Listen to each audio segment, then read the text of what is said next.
आज के इस वीडियो में हम प्रश्नावली 3.5 और वज्रगुणन विधि और प्रतिस्थापन विधि के कुछ प्रश्न हल करेंगे। हेलो माय ऑसम स्टूडेंट्स, मेरा नाम है नैना और मेरे चैनल अक्षर विद्यालय में आपका स्वागत है। पहला क्वेश्चन, प्रश्नावली 3.5 का पहला क्वेश्चन। इसमें हम वज्रगुणन विधि का यूज़ करना सीखेंगे। तो पहले क्वेश्चन में क्या बोला है, निम्न रैखिक समीकरण के युग्मों में से किसका एक अद्वितीय हल है, किसका कोई हल नहीं है, या किसके अपरिमित रूप से अनेक हल हैं। अद्वितीय हल की स्थिति में वज्रगुणन विधि से हल ज्ञात कीजिए।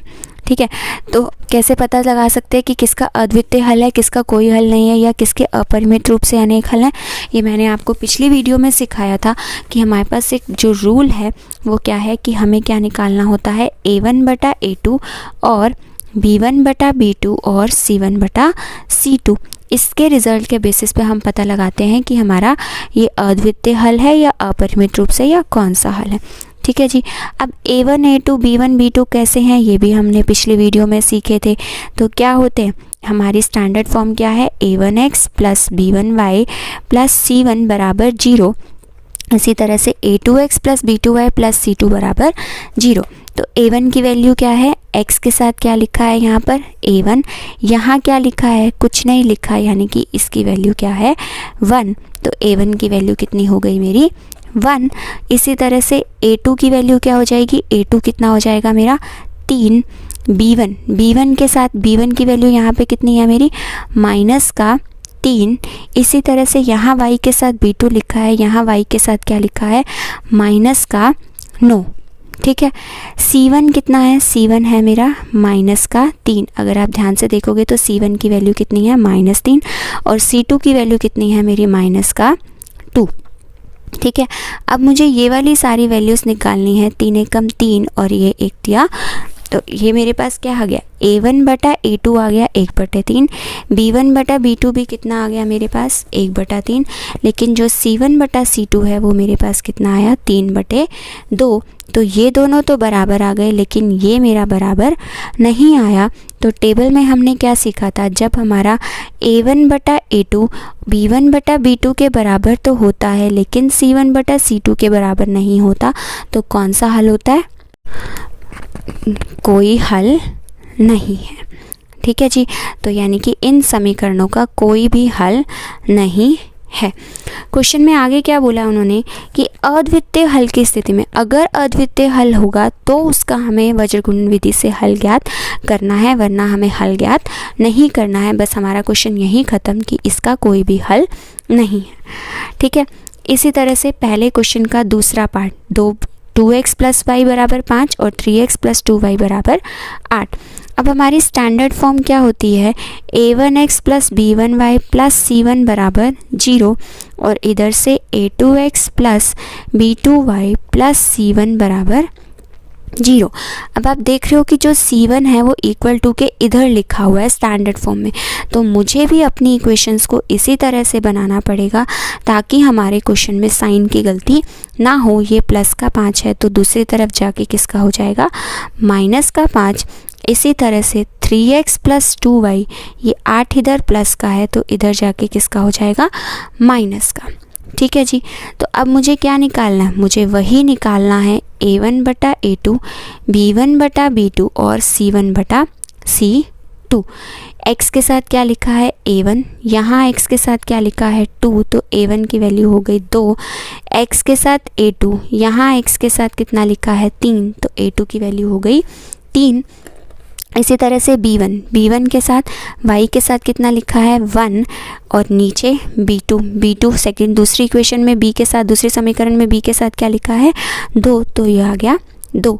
C1 की वैल्यू कितनी है -5, तो C1 की जगह लिख दिया मैंने -5 और इधर से C2 के साथ क्या लिखेंगे हम यहाँ पे -8। 8, तो ये दोनों आपस में कट गए।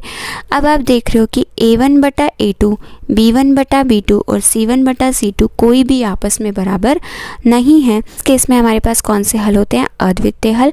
अगर आपने मेरी पिछली वीडियो नहीं देखी है, उसमें मैंने अच्छे से समझाया है कि कब हमारे पास अद्वितीय हल होते हैं और कब हमारे पास अपरिमित रूप से एक अनेक हल होते हैं। तो अब उन्होंने क्या बोला है क्वेश्चन में कि अगर अद्वितीय हल है तो हमें कौन सी विधि से हल निकालने? वज्र गुणन विधि से। तो इस पार्ट में हमें वज्र गुणन विधि से इसके हल भी निकालने पड़ेंगे। तो वज्र गुणन विधि से कैसे निकालते हैं मैंने आपको सिखाया था पिछली वीडियो में भी। x, y और 1, यहाँ पर हम नीचे क्या लिखते हैं? B1, B से शुरू करके B, C, A और B, B1, C1, A1, then यहाँ पे B2, C2, A2 और B2। इन दोनों को मल्टीप्लाई करेंगे, माइनस करेंगे, फिर इन दोनों को मल्टीप्लाई करेंगे, देन माइनस करेंगे, इन दोनों को मल्टीप्लाई करेंगे और माइनस करेंगे। तो x के बटे में क्या लिखना है हमको? B1 C2, B1 C2 minus B2 C1। ठीक है। अब आपको A1, B1, C1 इन सब की वैल्यूज़ निकालनी पता है। कैसे निकलेंगी कि A1 कितना है मेरा 2, B1 कितना है मेरा 1, C1 कितना है जो पहले इक्वेशन के साथ लिखा है, मुझे क्या चाहिए? C2 कितना है मेरा? माइनस का 8, देन माइनस B2 कितना है मेरा? B2 जो दूसरी समीकरण के साथ है यानी कि 2, और C1 कितना है मेरा? माइनस का 5। तो यहाँ पे क्या लिखूँगी? 1 गुना -8, और माइनस सेम साइन जब गुना होते हैं तो आंसर किस में आता है? प्लस में। तो 2 गुना 5 यानी कि 10। इसी तरह से y के साथ क्या लिखेंगे हम? C1 A2 minus C2 A1। अब C1 कितना है मेरा? C1 है मेरा माइनस का 5, A2 कितना है मेरा? 3, माइनस का 5 गुना में 3, फिर किसका साइन आएगा? माइनस का। C2 किसका है मेरा? C2 की वैल्यू कितनी है मेरी? माइनस का 8। A1 कितना है मेरा? 2 बराबर 1 बटे में, अब किसको किससे गुना करना है? A1 को किससे गुना करना है? B2 से, then minus A2 into B1। Put कर दो वैल्यूज़। A1 कितना है? पहला यानी कि 2 गुना B2 कितना है मेरा? ये वाला यानी कि ये भी 2, देन माइनस का साइन, देन A2 कितना है मेरा? 3, देन B1 कितना है मेरा? 1। बस इसको सॉल्व करो और हमारे पास आंसर आ जाएगा। 10 में से 8 गया 2 बराबर y बटे में माइनस का 5 और 3 गुना होंगे तो आंसर माइनस का 15, देन माइनस और माइनस प्लस 8 दूनी 16 बराबर 1 बटा 2 दूनी 4 माइनस का 3 यानी कि 1। तो कितना आ गया? x बटा 2 बराबर 16 में से 15 माइनस होगा तो 1, और 4 में से 3 माइनस होगा तो आंसर 1। तो यानी कि x की वैल्यू क्या आ गई मेरी? सीधे 2 ये वाली वैल्यू, और y की वैल्यू कितनी आ गई मेरी? 1। तो ये मेरा क्या हो गया? हल। ठीक है। इसी तरह से प्रश्न नंबर 1 के जितने भी पार्ट हैं 4 या 5, आपको सारे पार्ट्स खुद से सॉल्व करके देखने हैं और कमेंट में आंसर देना है कि आपको आपका जो वो है समीकरण उसके अद्वितीय हल हैं या अनेक हल हैं, और अगर अद्वितीय हल है तो इसी तरह से वज्र गुणन विधि से आपको उसके हल निकालने हैं। ठीक है जी। अगला प्रश्न नंबर 2, a और b के किन मानों के लिए निम्न रैखिक समीकरणों के युग्म के अपरिमित रूप से अनेक हल होंगे। अब अपरिमित रूप से अनेक हल होने के लिए क्या कंडीशन होती है हमारे पास कि a1 बटा a2 किसके बराबर होता है? b1 बटा b2 के। तो ये क्या है? a1x plus b1y plus c1 बराबर 0। ऐसे ही दूसरी समीकरण क्या होती है? a2x plus b2y plus c2 बराबर 0। और मैं अपनी इस समीकरण को भी बदल दूंगी। कैसे? 7 इधर जाके किसका हो जाएगा? माइनस का, ताकि क्योंकि हमारी जनरल फॉर्म में c1 इस तरफ है। ठीक है जी। और दूसरी समीकरण क्या हो जाएगी? a minus B into X plus a plus B into Y, और माइनस का ये पूरा मेरा क्या है? c 3a plus b minus का 2 बराबर का 0। तो अब हम अपनी इन दोनों समीकरण से देखेंगे a1, b1 और c1 की वैल्यूज़। ठीक है, तो a1 कितना है मेरा, यहाँ पे x के साथ क्या लिखा है a1, यहाँ x के साथ 2, तो ये आ गया 2। इसी तरह से दूसरी समीकरण में x के साथ a2 और यहाँ पे x के साथ क्या लिखा है a माइनस b बराबर यहाँ y के साथ कितना लिखा है 3 और यहाँ y के साथ क्या लिखा है a प्लस b। तो b2 की वैल्यू कितनी हो गई मेरी, b2 की वैल्यू हो गई मेरी a प्लस b। अब क्या करूँ मैं, अब इन दोनों को क्रॉस मल्टीप्लाई, यानी कि 2 इंटू a प्लस b बराबर 3 गुना a माइनस b। तो क्या आ गया, 2 को a से गुना किया 2a प्लस 2 को b से गुना किया 2b बराबर 3 को a से गुना किया 3a और 3 को माइनस b से गुना किया, यानी कि माइनस का 3b। ठीक है, 3b इधर माइनस का है, इधर जाके किसका हो जाएगा प्लस का 2b प्लस 3b। इधर से क्या आया 3a और ये 2a प्लस का है, इधर जाके किसका हो जाएगा माइनस का। तो 2b प्लस 3b कितना आ गया 5b बराबर 3 में से 2 माइनस किया तो आंसर कितना आ गया a। ठीक है, इसी तरह से हमारे पास दूसरा इसका रूल क्या होता है कि ये किसके बराबर होता है c1 बटा c2 के भी बराबर।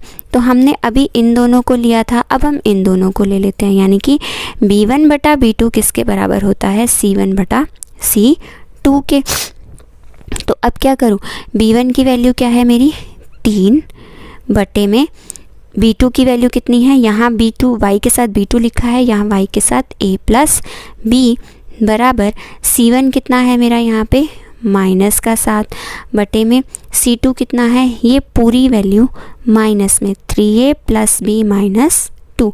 माइनस से माइनस मेरा कट जाएगा और बाकी की टर्म्स क्या हो जाएंगी क्रॉस मल्टीप्लाई। तो 3 को किससे गुना करेंगे 3a प्लस b माइनस 2 बराबर 7 को किससे गुना करेंगे a प्लस b से। तो क्या आ गया 3 को 3a से गुना किया तो आंसर 9a, फिर 3 को b से गुना किया तो 3b, फिर 3 को माइनस 2 से गुना किया तो माइनस का 6 बराबर 7a प्लस 7b। ठीक है जी, अब ये 7 है इधर प्लस का इधर जाके किसका हो जाएगा माइनस का 9a माइनस 7b माइनस का 6, ये 3b इधर प्लस का है, इधर जाके किसका हो जाएगा माइनस का। तो 9 में से 7 गए 2a माइनस 6 बराबर 7 में से 3 गए 4। तो दूसरी समीकरण क्या बन गई मेरी 2a माइनस 6 बराबर 4b। ठीक है, अब सिंपल करते हैं इसको आगे। ये दो समीकरण है, a की वैल्यू किस क्या है 5b, तो a की जगह पे यहाँ पे हमने क्या रख दिया 5b। आप ध्यान से देखा मैंने 2 की जगह 2 ही रखा, a की जगह पे मैंने लिख दिया 5b माइनस का 6 बराबर 4b। तो 2 पंजे कितना हो गया 10b माइनस का 6 बराबर 4b। ये 4b इधर प्लस का इधर जाके किसका हो जाएगा माइनस का, और ये 6 इधर माइनस का तो दूसरी तरफ जाके किसका हो जाएगा प्लस का। तो 10 में से 4 गए 6, 6b बराबर 6, 6 से 6 कट गया बचा 1। तो b की वैल्यू कितनी आ गई 1। तो b का मान आ गया मेरा 1। अगर b का मान 1 आया है तो यहाँ पर पुट कर देंगे तो a बराबर 5 गुना b 1, तो a का मान कितना आ गया मेरा 5। तो हम फाइनल आंसर लिख सकते हैं लास्ट में कि a और b की वैल्यू 5 और 1 के लिए निम्न समीकरणों के युग्म के अपरिमित रूप से अनेक हल होंगे। ठीक है जी, अगला k के किस मान के लिए निम्न रैखिक समीकरणों का कोई हल नहीं है। जब कोई हल नहीं होता तो हमारे पास कंडीशन क्या होती है कि a1 बटा a2 b1 बटा b2 के बराबर तो होगा, लेकिन वो c1 बटे c2 के बराबर नहीं होगा। तो अपनी इक्वेशन बदल दें, कैसे 3x प्लस वाई माइनस 1 बराबर 0 और इधर वाली 2k minus 1 into X plus k minus 1 into Y, ये 2k प्लस 1 दूसरी तरफ जाके किसका हो जाएगा माइनस का और बराबर में क्या आ जाएगा 0। ठीक है। अब a1 की वैल्यू अब आपको समझ में आ गया कि a1 क्या है। जो पहली समीकरण में x के साथ लिखा है वो क्या है a1, जो दूसरे समीकरण में x के साथ लिखा है वो मेरा क्या है a2, बराबर जो पहली समीकरण में y के साथ लिखा है वो b1, जो दूसरी समीकरण में y के साथ लिखा है वो मेरा b2। तो अब इन दोनों को क्या करना है, वैसे ही जैसे पीछे किया था, cross multiply 3 into k minus 1 बराबर एक को किसी भी रकम से गुना करेंगे तो आंसर वही का वही आएगा। तो मैंने वही का वही लिख दिया 2k माइनस 1। अब गुना कैसे करते हैं, 3 को k से करेंगे तो 3k, 3 को 1 से करेंगे तो माइनस का 3 बराबर 2k माइनस 1। ये 2k इधर प्लस का तो दूसरी तरफ जाके किसका हो जाएगा माइनस का, ये 3 माइनस का तो दूसरी तरफ जाके प्लस का और माइनस का 1। तो 3k में से 2k माइनस किया k, 3 में से 1 माइनस किया तो 2, तो k की वैल्यू कितनी आ गई मेरे पास 2। यानी कि k के मान 2 के लिए निम्न सांख्यिक समीकरणों का कोई हल नहीं है। ठीक है जी। निम्न रैखिक समीकरणों के युग्म को प्रतिस्थापन एवं वज्र गुणन विधि से हल कीजिए और किस विधि को आप अधिक उपयुक्त मानते हैं। तो इस वीडियो में हम वज्र गुणन विधि से सॉल्व करेंगे। प्रतिस्थापन विधि से आप खुद से निकाल सकते हैं, और अगर आपको नहीं आता है तो प्रतिस्थापन विधि की आप मेरी पुरानी वीडियोस देखकर उसमें से समझ सकते हैं कि प्रतिस्थापन विधि हम कैसे लगाते हैं, और फिर आप आंसर निकाल सकते हैं। ठीक है। और किसको आप अधिक उपयुक्त मानते हैं, मतलब जो आपको आसान लगे ज़्यादा वो अधिक आपके लिए उपयुक्त है। तो वज्र गुणन विधि में क्या करते हैं, सबसे पहले हम अपनी समीकरण का इधर ले दूसरी तरह से बना लें। 3x प्लस 2y, ये 4 इधर प्लस का है तो दूसरी तरफ जाके किसका हो जाएगा माइनस का। अब वज्र गुणन विधि में कैसे लगते हैं, x y और 1 इधर b1 c1 a1 और फिर से b1, और यहाँ पर b2 c2 a2 और b2। क्या करेंगे, रूल कैसे बनेगा, इन दोनों को गुना फिर माइनस, फिर इन दोनों को गुना फिर माइनस, फिर इन दोनों को गुना फिर माइनस, इन दोनों को गुना। ठीक है जी। तो क्या है x बटे में b1 इंटू c2। तो लगाओ वैल्यूज़। b1 क्या है मेरा, पहली समीकरण में जो y के साथ लिखा है वो b1, c2 क्या है मेरा, ये क्या है मेरा c2 माइनस का 4, फिर किसका साइन आएगा माइनस का, फिर किस किस को गुना करना है b2 और c1 को। b2 कितना है मेरा 2 और c1 कितना है मेरा माइनस का 9 बराबर y बटे c1 इंटू a2। c1 कितना है मेरा माइनस का 9, a2 कितना है मेरा जो दूसरी समीकरण के साथ लिखा है 3, फिर माइनस का साइन, c2 कितना है मेरा माइनस का 4, और a1 कितना है मेरा जो पहली समीकरण में लिखा है x के साथ यानी कि 8 बराबर 1 बटा a1 इंटू b2। a1 कितना है 8 और b2 कितना है मेरा 2, फिर माइनस का साइन, a2 गुना b1, a2 गुना b1। a2 कितना है जो दूसरी समीकरण में x के साथ लिखा है यानी कि 3, b1 कितना है जो पहली समीकरण में y के साथ लिखा है वो क्या हो गया मेरा b1। बस अब इसको सॉल्व कर दीजिए। 5 गुना 4 माइनस का 20, 9 दूनी 18, 18 किसका आएगा प्लस का, क्योंकि ये दोनों माइनस माइनस हैं तो आंसर प्लस में। देन 9 तिया 27, 27 किसका माइनस का, माइनस और माइनस प्लस, 8 चक्का 32 बराबर 1 बटा 8 दूनी 16 माइनस 3 पंजे 15। ठीक। तो अब क्या आ जाएगा x बटे में, ये x का आंसर कितना आएगा माइनस का 2 बराबर y बटे 32 में से 27 माइनस करेंगे तो आंसर किसका आएगा प्लस का 5 बराबर 16 में से 5 गए 1। तो अब हमारे पास क्या आ गया, यानी कि x की वैल्यू कितनी आ गई मेरी माइनस का 2 और y की वैल्यू मेरी कितनी आ गई 5। ठीक है। तो ये हल आ गया। अगर आप प्रतिस्थापन विधि से निकालोगे तो भी यही हल आएगा। आपको जो भी विधि आसान लगती हो आपको बस लास्ट में लिख देना है कि प्रतिस्थापन विधि जो है वो अधिक उपयुक्त है या फिर वज्र गुणन विधि जो है वो ज़्यादा उपयुक्त है। ठीक है। और अगर आपको ये साइन समझने में दिक्कत आती है कि कब प्लस का साइन लगाना है और कब माइनस का, तो मेरे चैनल पर आपको एक वीडियो मिल जाएगी जिसमें मैथ्स के सारे साइंस मैंने समझाए हैं कि कब प्लस लगाना है और कब माइनस। एक जनरलाइज्ड रूल भी बताया है मैंने, जिसको आप अगर एक बार देख लोगे तो आपको अच्छे से समझ में आ जाएगा कि और कभी भी आपको फिर दिक्कत नहीं होगी कि कहाँ पर प्लस का साइन लगाना है और कहाँ पर माइनस का साइन। अगर मेरा ये वीडियो आपको पसंद आया हो तो प्लीज़ लाइक, शेयर और सब्सक्राइब कीजिए ताकि मेरे नए वीडियोस आपको मिलते रहें। अगली वीडियो में हम बात करेंगे प्रश्नावली 3.5 के बचे हुए प्रश्नों की। तब तक के लिए take care and bye bye.